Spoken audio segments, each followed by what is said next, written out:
Okay, we move on to our third speaker in this panel, Dr. Oliver Reedy. Reddy, sorry. Okay. You got Jose's name. Yeah, that's really right. Reedy is more difficult. Okay, Dr. Reedy is a research fellow in Russian Society and Culture at St Antony's College, Oxford, and also director of the Ruski Mir programme, which organises a series of events and workshops on cultural themes. Oliver wrote his doctoral thesis at Wolfson College, Oxford, on the fascination with folly exhibited by Russian writers of the late Soviet period, and also spent 3 years there as a junior research fellow focusing on post-Soviet prose. He's a literary translator and a consultant editor for Russia and East Central Europe at the Times Literary Supplement, and he's going to speak to us on attitudes towards mental disability in recent Russian fiction. Oliver. Thank you very much. I'm an old-fashioned literary scholar and translator, so no slides, but there is a handout in your folder which contains a bibliography of the text that I will be referring to. And so yes, my topic is mental disability. I also use the term cognitive disability, which is slightly more precise. I'll be using these terms interchangeably, but the point is that cognitive disability as opposed to psychiatric disability. So I'm talking about the representation of children usually with Down syndrome, with autism, with traumatic brain injury. I'm not talking about schizophrenia or other psychiatric illnesses. I'll be talking about their representation in recent Russian fiction. And the thrust of my paper, just to say in advance, is broadly positive, which is not to gainsay the difficulties on the ground at the moment, the lack of social infrastructure, but what seems to me to be happening in Russian intellectual culture is a much franker attitude towards the reality of mental disability than there was in the past, an attempt to bring it, to normalize it in a way, and to bring it into society, and an attempt to overcome the taboos that were associated with mental disability in Russia, especially in the Soviet period. But in order to make sense of this, which seems to me a very important development, I do need to put this in some cultural historical context, and I'll try to keep that as brief as possible. So there's a very important question here for all cultures. How can any writer, any artist, any filmmaker confront and depict the subjective experience of somebody who's mentally disabled? An autistic person, somebody with Down syndrome, may be able to describe their subjective experience for themselves, of course. But what about the severely disabled, those who have no voice of their own, and whose mental life remains largely closed off to the rest of the world? From whose perspectives should such a person's experience be described? Should it be described from the perspective of the disabled person, or of their carer, their mother, their father? Should it be the authors? And what dilemmas are involved here? What dilemmas of taste? What dilemmas of ethics? And for that matter, of literary technique, since we're talking about literature.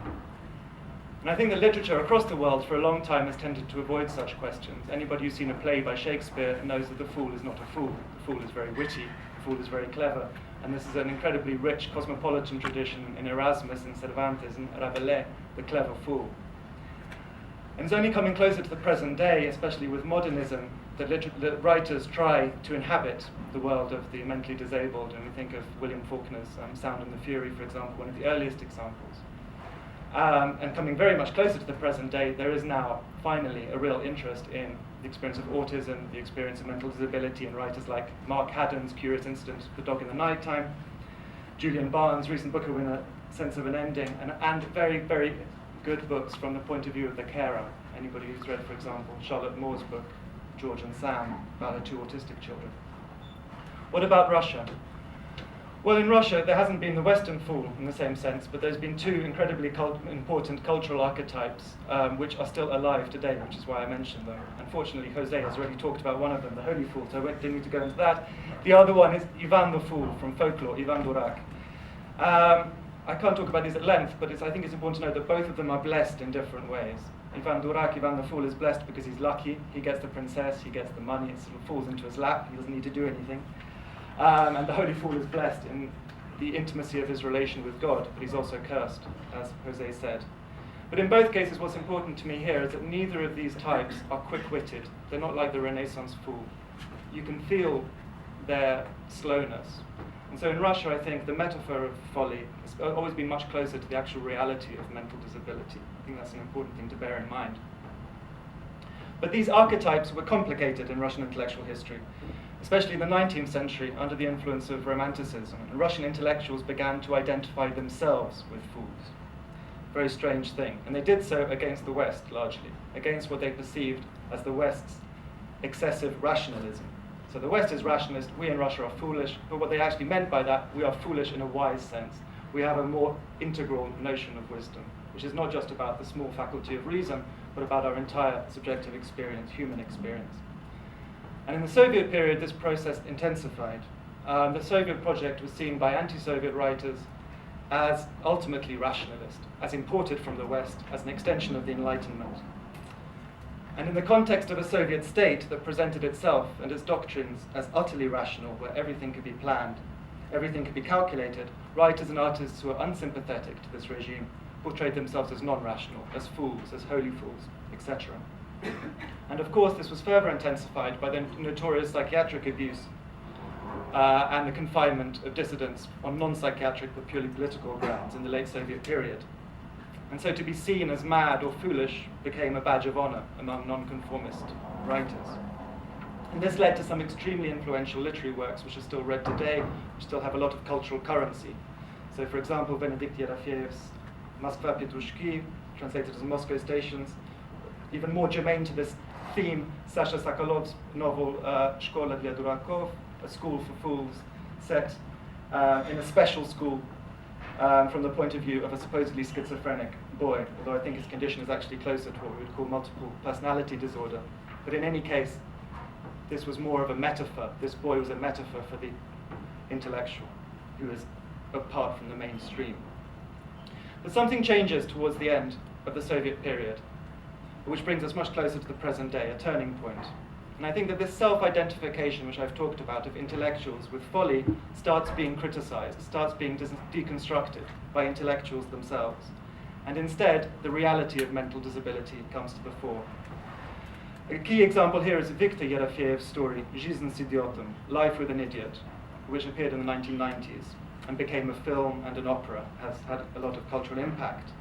And here we have a classic Moscow intellectual who takes an idiot, a severely disabled child, out of an institution to live with him.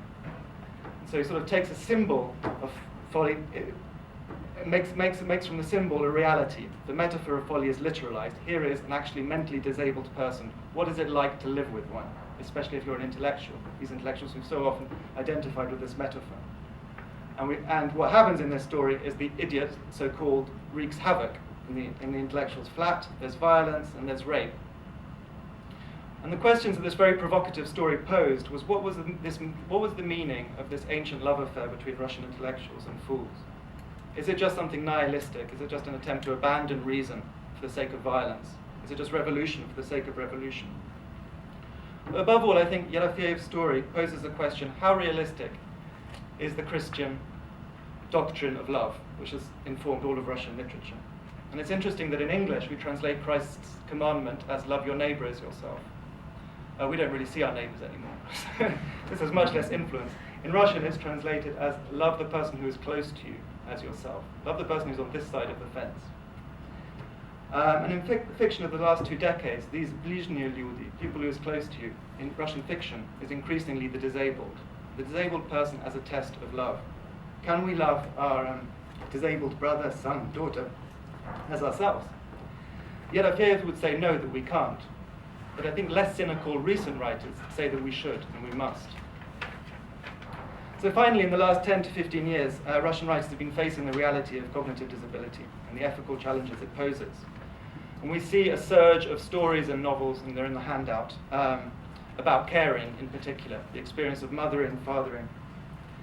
We also see a much more specific clinical identification of types of disability, in particular Down syndrome. So readers are being educated, are being enlightened. And I think that this is related to a few developments in Russian society. The greater visibility of disability in public life. I mean, I agree with Irina, I'm sure she's right, that this visibility is not like it is here, but nevertheless there's more than there used to be, and I think especially of cognitive disability. Much greater visibility in the media. And also the recent growth of disability rights movements represented by Irina Yasina to a heroic degree here, but also by other people I'll be mentioning. There's also the development that I think more parents are taking their brain-damaged children home rather than giving them to institutions, to states. We've had this complete collapse of the Soviet dream of the protective state that takes all of its disabled children into its care, frees the parents to work, and at the same time, through the Soviets' uniquely enlightened pedagogical method, manages to turn so-called retarded children into useful citizens. This myth has collapsed. The institutional cruelty of many of the Soviet institutions has been thoroughly exposed in literature by people like Gallego, who's wrote an autobiographical account of having cerebral palsy in the Soviet Union, which had a huge impact in Russia, which Irina's written about. And Svetlana Vasilyenko's novel, which is on the handout, also treats this theme. At the same time, of course, attitudes don't change that quickly. There is still stigma attached to disability. Fathers or mothers continue to run away from their disabled children in shame. All of this is reflected in Grigory Ryazhsky's recent novel, fairly recent novel, Dieti Vanyukhina, which is in the handout, which describes the irresponsibility of a father who is so shocked by his child being mentally disabled that he runs away, and it creates a kind of chain of secrets and taboos. And this novel has a very complicated plot, which I won't go into, but it is about two closely related families over 30 years or so, before and after 1991. And the main point to bring out is Ryazhsky's didactic message, that these archaic social attitudes of taboo towards mental disability lead to further tragedy. Indeed, in this case of this novel, through accidental incest, which is caused by these secrets, to further mental disability, further children who are born with mental disability. Another massively important development in the last 15 or 20 years in this subject is the growth of women's prose, as it's called in Russia. Russian literature tends to be very genderized. There is zhenskaya proza. But the female perspective on this problem has been crucial in changing the way this has been discussed. And Lyudmila Ulitskaya, who has been involved with Irina Yasna in many public initiatives, is, I think, the most important writer here. She's an extremely widely read novelist, but also has a big public presence. She has recently had a conversation with Irina in the magazine Snog about attitudes, which you can find on the internet, about attitudes that are disabled. Lyudmila Ulitskaya also goes on TV to talk, for example, about the theatre of the Teatr Prostodushnych, theatre of the simple-minded, which is a theatre where only children with Down syndromes act. It's a kind of travelling theatre which goes from theatre to theatre in Moscow. Is that correct? And adults. Yes. Sorry, I keep talking about children because all of the depictions in Russian fiction is very interesting, are nearly always children rather than adults. But in terms of her own writing, Ulitskaya's the theme of mental disability goes from novel to novel, from story to story, but the story which I think has had most impact is one called Daughter of Bukhara, which was written in the 1990s, the Daughter of Bukhara, which is set in 1946 in Moscow. Very quickly, Bukhara is a woman of, quote, unprecedented oriental beauty, who arrives with her husband, a military doctor, at her grandfather's home in old part of Moscow. She's called Bukhara by the locals because of her exotic appearance. They have a daughter, Lyudmila, is born to them, Milochka. And the grandfather doctor immediately is concerned. He says she's flaccid, she's hydropic, hypertonic, no reflex reaction. And Milochka is given a rare diagnosis for the time. Is diagnosed as classic Down syndrome. And the only consolation the specialist gives at the hospital is that such babies rarely live to maturity. The father buries himself in work. He's very depressed by the change in his wife, that she's so attached to this child. And eventually he leaves his wife, leaves his family, and the neighbors now try to force Bukhara out. Milochka develops, but she develops extremely slowly, and only at about age 11. When she starts worrying about hygiene, she learns to use scissors, and at this point her mother falls ill with cancer. Milochka goes to work in a specialized clinic, and she's taught to glue envelopes and to cut out price lists. The aim of the workshop is this old Soviet aim to create useful members of society. And knowing she's going to die, Bukhara, this is the twist in the story, manages to marry Milochka off to another mentally disabled man at this point, who suffered from meningitis. Then Bukhara leaves to go home and die. The story is very moving, but it also has an educational value. It tells the reader about Down syndrome, how it happens, what kind of character such people have, how they do and they don't develop. And it shows the focus in nearly all Russian fiction about this incredible emphasis in Russian culture about the employability or otherwise of the disabled, as if this is the real test. Will they be able to work or not? And the influence of the story is very clear. If you look on the Russian internet, you'll see many sites mentioning it, many Christian sites which hold Bukhara up as a model of self-sacrifice, although it's interesting that she's from a Muslim background. That's very typical of Ulitskaya's cosmopolitan work and concerns. The father wants the father-in-law to have the child put away in, quote, one of those privileged institutions, but the grandmother is having none of it. She becomes the boy's guardian, and she cuts herself off from the world. Her one concern is to outlive the boy, Martin, as she calls him, so that he doesn't end up in a privileged institution. Her neighbors start to avoid her, and she starts to avoid them. And they sit together, and they make wax flowers for wedding wreaths. The grandmother slowly becomes distanced from her normal children and her grandchildren. And I'll just read this quote about the attitude of the children and the grandchildren. They would always feel nothing but horror when faced with the unknown, represented by the image of Martin, half human, half plant. As for Martin, he has his own goal in life, to blow on the flowers that weave themselves into crowns and scatter into the air invisible flying seeds from which something shall sprout. This is the end of the story. It's a story which suggests very beautifully about how Martin brings his grandmother into his own enigmatic world. It's not a story about the old folkloric fear that if you spend too long with the stupid, you yourself become stupid. It's not about that. It's about a new awareness of the intrinsic value of the disabled, the different life that they have. How much time do I have left? 5 minutes. So, I think it's interesting to compare how women write about the cognitively disabled to men, and on the whole, I think women are much more realistic about the disabled. One exception here is Yuri Boyda, a remarkable writer who I've translated, whose stories are non-realistic in general, but they're realistic about the prevalence and the incapacitating effects of mental disability, and about the mixed attitudes of society that Jose talked about, of mockery on the one hand, but affection on the other, and pity. They're also realistic about the burden of caring, and so an example of that is the story Piat, Piat, Piat in the handout, which shares with Polyanskaya's story the sense that the carer begins to inhabit the same other, unknown, mysterious world of the disabled child. So many of Boyda's stories revolve around the mentally defective, as they're called in Russia many times, but he doesn't romanticize their condition or limitations. Yet, at the same time, he still associates them with the unknown, the possibility of miracle, the possibility that these children usually give some sort of sign from another world. So to this end, he avoids using clinical discourse. Instead, we have older words like Garadskoy Sumashedshi, Perevinsky Durachok, the village idiot. These themes continue in a very recent story, Mikhail, about a retarded boy who's taken out of a children's home by the manager, Mikhail, who develops an affection for him.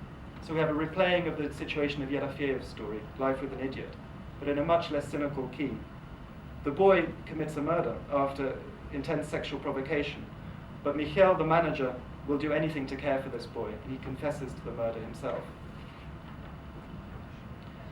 In strictly literary terms, the cognitively disabled are well suited to short stories, to episodic events, much harder to make into a novel. But this is something that's been happening in the last few years, and I think it reflects an attempt on the part of writers to bring the mentally disabled into society, into a broader landscape. A very good example of this is a novel by Alexander Snegiryov, the 30-something winner of the debut prize in Russia. His novel, Petroleum Venus, which has been translated into English, is about a single father's experience of bringing up a child with Down syndrome. The parents are angry, and the story is interesting because it's about the moral transformation of the father from somebody who's absolutely shocked when his child is born with Down syndrome and wants to run away from the responsibility, who wishes that he'd been told by the doctors that this was what was going to happen. Why didn't the ultrasound test show it up? And the novel is about how he's gradually convinced by his love for his son to enter his son's world. And it happens by force of circumstance, because first he gives over his son to his parents, who look after the son for him, because he wants to pursue his own career as a successful architect. But then his parents die, and what happens then? He has to look after this child. And so it's realistic about the experience of fatherhood. It's not realistic, I don't think, necessarily about the child, because the child is really something like a Rain Man. For those of you who know the film, a level of giftedness which is difficult necessarily to lend credibility to, but which is typical of male depictions of mental disability. I've almost finished, but I'll cut to my last example. My last example is a recent novel by the St. Petersburg writer Alexander Melikhov, who also has a lot of practical experience working for the rehabilitation program Zerkalo in St. Petersburg. And I've only very recently received this large trilogy of 600 pages of quite difficult literature, only 2 weeks ago. So I'm still getting to grips with it, but I've studied it enough to see that this is perhaps the first attempt in Russian fiction to put the issue of mental disability in a global perspective. In the third longest part of the trilogy, the narrator takes the reader on a tour of rehabilitation centers in both Russia and abroad, a tour which is implicitly compared to the circles of Dante's hell. The narrator's Virgil is a certain Zhenya, who married a, quote, Viking and went off to live in Finland. And Zhenya works in an association called urodi, meaning freaks, but also linked to the word etymologically urodivi, holy fools. And so this is some sort of cosmopolitan attempt to bring not expertise about mental disability and rehabilitation programs together. And we see again in this novel a story of the moral transformation of the male narrator, as well as an encyclopedic picture of types of cognitive disability and types of parents, including criticism of parents who congratulate themselves on taking pride in their heroism, very Russian criticism. The most important point, though, about the book is that our humanity can be judged by how we treat the most unfortunate. So just one very short quote: either we are all worth something, or none of us is. So just to conclude, in this novel, as in the fiction of Buida and others, the old archetypes which Jose talked about, the holy fool, etc., are still present. The mentally disabled can still be credited with spiritual insight. They can still be a lesson to the rest of the world. They can still be holy fools, etc. But now, these projections are tied to a much clearer depiction and awareness of cognitive disability. And that strikes me as a very positive development for Russian culture in general, even if it is not matched by the social and medical infrastructure to help the cognitively disabled in more practical terms. I'll stop now.